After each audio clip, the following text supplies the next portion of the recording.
Meeting चल रही थी, जब चीफ सेक्रेटरी ने सब चीज़ में राजी किया, लेकिन आफ्टर मीटिंग हम जब मिनट्स मांग रहे थे तो मिनट्स में कुछ ऐसा चीज़ उठ के आए जो हमारे डिमांड से उस पर बात ही नहीं हुआ। रेसिडेंट डॉक्टर एसोसिएशन और काउंसिल स्टूडेंट काउंसिल के इलेक्शन पर भी बात की, जो 2011 से ही बंद है, क्योंकि हमें हमेशा ही ऐसे रिप्रेजेंटेटिव्स मिले हैं जिन्हें हमारे ऊपर थोप दिया जाता है, जो हमारी बात नहीं सुनते और जो थ्रेट कल्चर के ही पार्ट बने रहते हैं। With the threat culture still prevalent, with the perpetrators still going about in the society with aside us, with the patients still suffering, we still question the system. सोचने में बस simple लग सकता है कि काम पर क्यों नहीं वापस जा रहे हैं, लेकिन वही गुंडे जो पहले हमें धमका रहे थे जब हम ये आंदोलन कर रहे थे, वो आज भी खुलेआम घूम रहे हैं। इस बात की क्या गारंटी है कि अगर किसी फीमेल डॉक्टर को कल को कोई धमकी दे कि तुम रात में काम कर रही हो तो देख लेना, तो इस धमकी के लिए वो किसके पास जाएगी?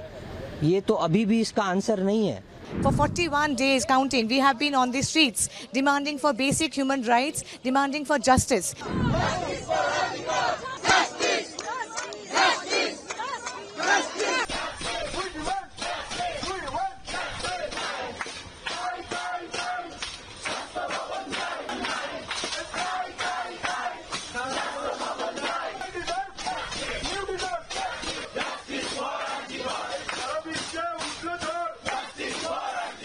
देखिए, सबसे पहला जो हमारा वहाँ पे डिमांड ये भी था कि प्रिंसिपल सेक्रेटरी को अपने पद से हटाया जाए, क्योंकि स्वास्थ्य भवन जो है वो 4-5 सालों से ऐसा हालत है कि हर चीज़ मतलब स्वास्थ्य की सुविधा जो है वो यहाँ पे चरमराने की पोजीशन में है।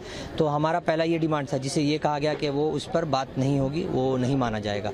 उसके बाद हमारी जो डिमांड थी वो बहुत डिटेल डिमांड हम लोग लेकर गए थे, ताकि पेशेंट और डॉक्टर और जो नॉर्मल लोग हैं उनको भी इसका फ़ायदा हो, डॉक्टर्स को फ़ायदा हो, नर्सेस को फ़ायदा हो, जो स्टाफ है हेल्थ केयर वर्कर्स उनको तक फ़ायदा हो। ये सारे डिमांड्स कि कैसे एक सेंट्रल रेफरल सिस्टम होना चाहिए, कैसे एक पेशेंट को बाहर ही पता चल जाना चाहिए कि क्या क्या बेड्स खाली हैं या बेड्स खाली हैं कि नहीं, किस डिपार्टमेंट में खाली हैं, इसके लिए एक इलेक्ट्रॉनिक बोर्ड और भी बहुत सारी चीज़ें। सब उसमें से सबसे इम्पॉर्टेंट थ्रेट कल्चर भी था जो हमने डिस्कस किया, जिसका एक कारण अभया के साथ ये जो दुर्भाग्यपूर्ण घटना हुई है ये थ्रेट कल्चर के ही कारण है। इसको भी लेकर हमने डिस्कशन किया।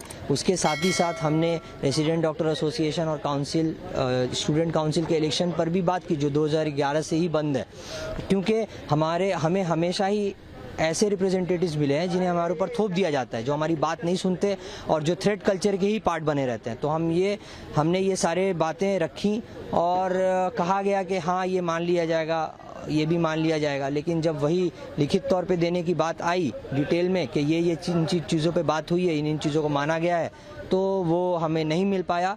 तो हम यही समझते हैं कि आस्था रखे हुए हम अब भी व्यवस्था पर, सिस्टम पर, चेयर पर, कि वो हमसे हमारी मांगे जल्द से जल्द पूरी करें और हम जल्द से जल्द काम पर वापस लौटें। यानी सारी बातें ज़बानी रही?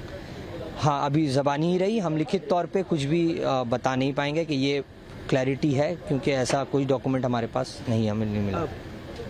बहुत सारे लोग आज उम्मीद कर रहे थे, बहुत सारे लोगों से हमने बात भी की, तो ऐसा लग रहा था कि आज के बाद जो आपकी मीटिंग होगी कुछ फ्रूटफुल रिजल्ट निकलेगा, उसके बाद से ये मूवमेंट जो है उसके आगे सोचा जाएगा कि उसको खत्म करना है कि नहीं करना है। अब क्या पोजीशन है? देखिए, हम भी यही सोच रहे थे कि हमारी आज मीटिंग हो और उसमें जो व्यवस्थाएं जो ख़राब हैं उन पर बात हो, उनका समाधान निकले, जिस तरह से हम जल्द से जल्द सीज वर्क ख़त्म करके काम पे लौट पाएँ, क्योंकि ये सुप्रीम कोर्ट में भी बताया गया है कि हम लोग सीज वर्क क्यों कर रहे हैं। थ्रेट कल्चर, सुविधाएं, ये सब कुछ बहुत प्रेवलेंट हैं। ये मतलब सोचने में बस सिंपल लग सकता है कि काम पर क्यों नहीं वापस जा रहे हैं, लेकिन वही गुंडे जो पहले हमें धमका रहे थे जब हम ये आंदोलन कर रहे थे, वो आज भी खुलेआम घूम रहे हैं। तो इस बात की क्या गारंटी है कि अगर किसी फीमेल डॉक्टर को कल को कोई धमकी दे कि तुम रात में काम कर रही हो तो देख लेना, तो इस धमकी के लिए वो किसके पास जाएगी?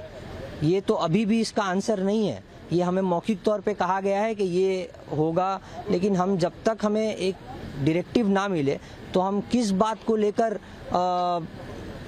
पब्लिक के सामने या लोगों के सामने आएंगे कि हमने ये अचीव किया है या हमें ये मिला है सही तौर पे। तो हमारी डिमांड यही थी।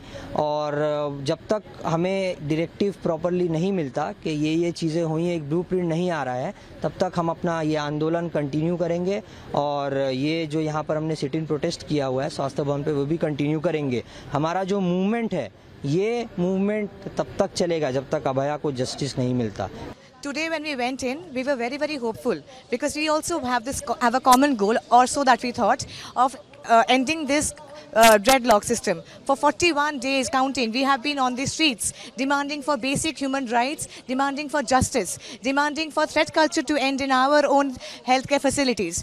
We also not only demanded our own healthcare facility to improve, but also for patient care to improve, for the citizens to benefit from this by having some transparency in the healthcare recruitment boards and also transparency in the patient referral systems, by having some fair means in those systems as well.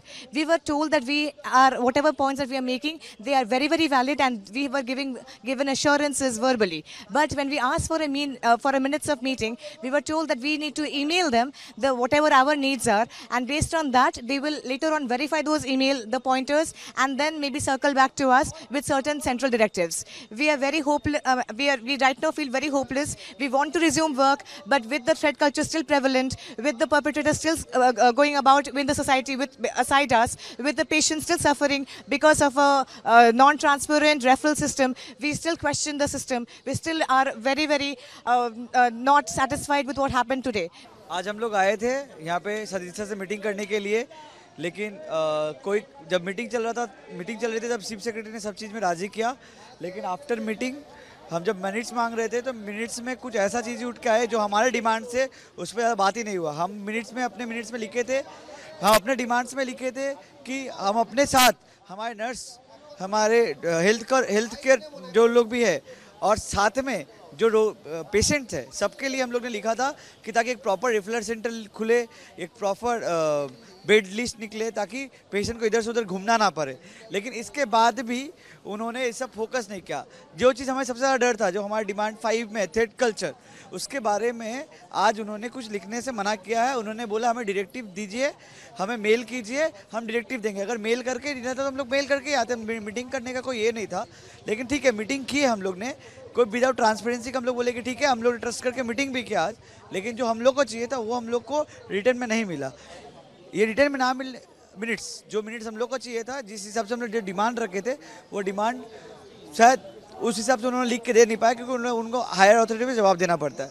इसके बाद हम लोग ने इसी अनुसार meeting ख़त्म किया। उनके मिनट में हम लोग ने साइन नहीं किया, हमारा डिमांड हमने सबमिट करके आया है।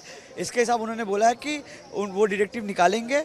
हम लोग डायरेक्टिव निकलने तक का वेट करते हैं, लेकिन इस डायरेक्टिव निकलने तक हम लोग जो भी चल रहा था वो इसी तरह हमारा अवस्था चलेगा, प्रोटेस्ट जारी रहेगा, क्योंकि हम थोड़े हताश है इस मीटिंग के बाद।